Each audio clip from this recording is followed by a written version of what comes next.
By now, nearly everybody has heard about yoga, or at least has an idea of what it is. Yoga is a very popular practice these days, and there are many benefits attached to it. The more control we have in our mind, the more power we have in our life. Yoga has really the capacity to change your brain.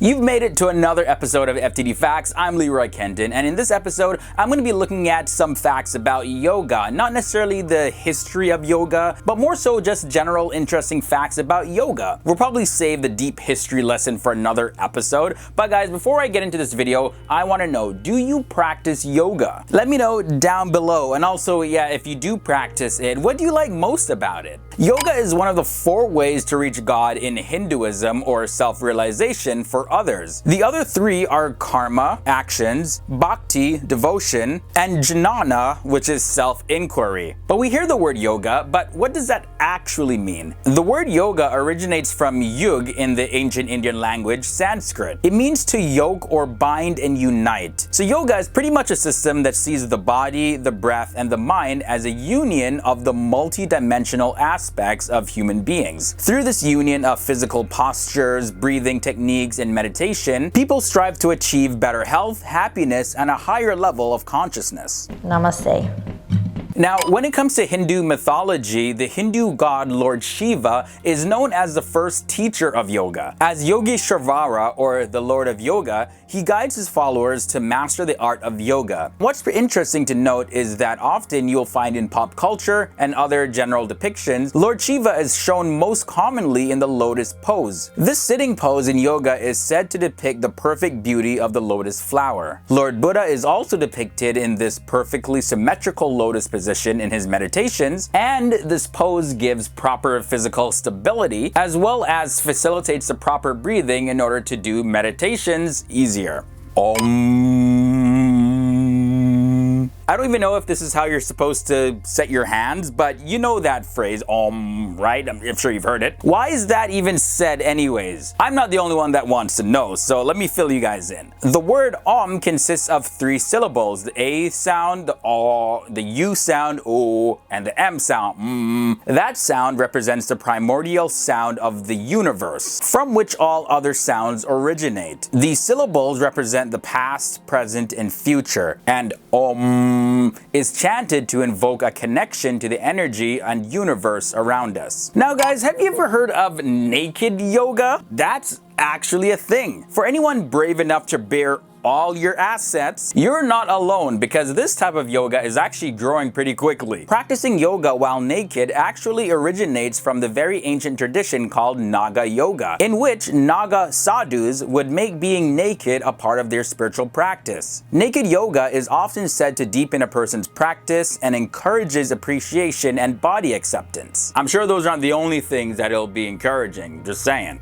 Kind of really beautiful to see everybody moving, and you just kind of see bodies. You think of women nudity, you think vulgar, you think they're being used or they're a victim of some sort, and in this it's like the complete opposite.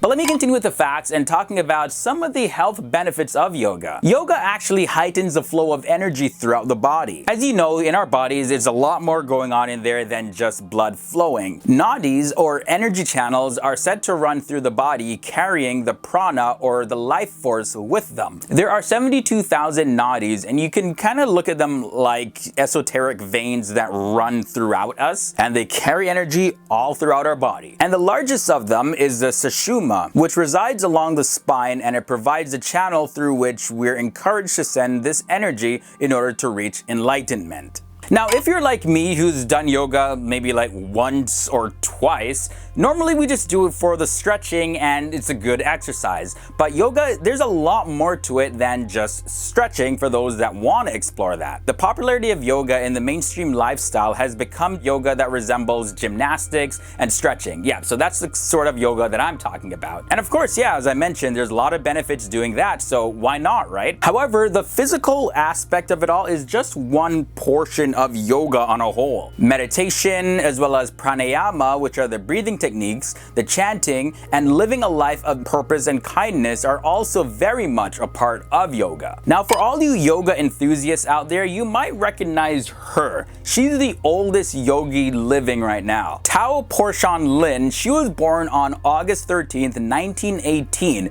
and she's a French-Indian yogi. She's also a dancer as well as a former model and actress, and she continues to teach around the world. In May of 2012, the Guinness Book of World Records recognized her as the world's oldest yoga instructor when she was just 93 years old.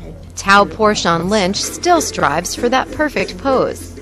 She's been named the world's oldest yoga teacher by Guinness World Records and has no plans on stopping anytime soon. But yeah, I said she was born in 1918, and we're filming this video in 2017, so she's almost 100 years old. And she looks like she has a lot more energy and a lot more flexible than I am. And I'm just a quarter of her age. Now, this next fact is not necessarily a fact about yoga, but it's sort of related. So this swastika symbol right here, it didn't originate in Nazi Germany. This symbol was actually founded first in Hinduism. The clockwise swastika is the symbol of the sun, or the sun god Surya. In comparison, there's also a counterclockwise swastika looking symbol, and that's called Savastika, symbolizing night as well as the goddess Kali. Now, earlier in this video, I said that yoga is growing pretty fast around the world, but just how fast is it actually growing? Well, every single year that passes now, there's 20% more yogis. The number of Americans doing yoga in August of 2015 was estimated to be about 15 million. And this number is increasing with every passing year as more and more people are starting to practice yoga. But not just that, outside of the United States, yoga is experiencing a massive amount of growth. According to the International Yoga Federation, there are 300 million people practicing yoga worldwide. And I mean, it's a great exercise. Like, when I did yoga for the first time, I was like, wow, I didn't know I had muscles in certain places. My body was hurting, but it was like a good hurt, you know?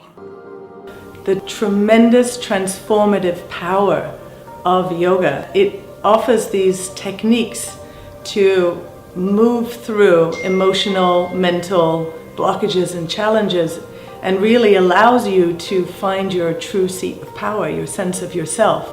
Now, we're almost done with this video. Got a couple more facts for you. As I just told you, yoga is growing super fast, and that obviously makes it one of the largest growing industries right now. People that practice yoga in the United States have increased their spending by over 87% over the last 5 years, and this momentum doesn't seem to be slowing down anytime soon. One estimate suggests that over $10 billion are spent by yogis per year on average. This includes money spent on classes, equipment, clothing, as well as going on yoga retreats. The United Nations also recognized yoga as a provider of a holistic approach to health and well-being back in December of 2014. June 21st was designated as International Day of Yoga, and in 2015, around 35,000 Indians led by Narendra Modi, the Prime Minister of India, performed yoga for 35 minutes at Rajpath in New Delhi. And that event actually set a Guinness World Record for the largest yoga class. The final number totaled 35,985 people. The second record that was set on that day was by having 84 nationalities practicing yoga at the same time. So there you have it. Those are some general facts about yoga. You can see that there's a ton of benefits involved in it, as well as it's growing super fast around the world. But I'd love to hear your thoughts and comments down below on what you think about yoga. And if you want us to do another video on the history of yoga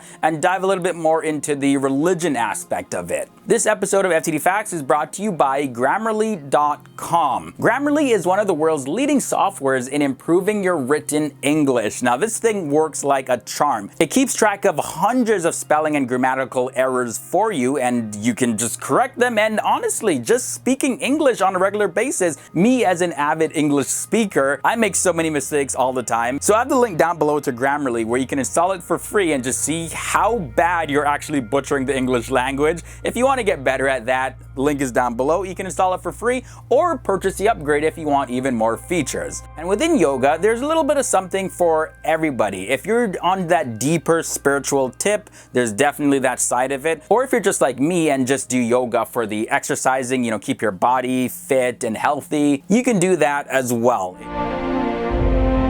Is the history of yoga linked to the history of religion and faith? Or is it The story of an honest effort by man to conquer disease, old age, and death. Hey, and since you've made it to the end of another episode, check out another one of our videos. We have a whole playlist on religion, or if you just want to learn about some of the different places around the world, we have a playlist for that as well. And be sure to check back every single day, Monday to Friday, for new videos.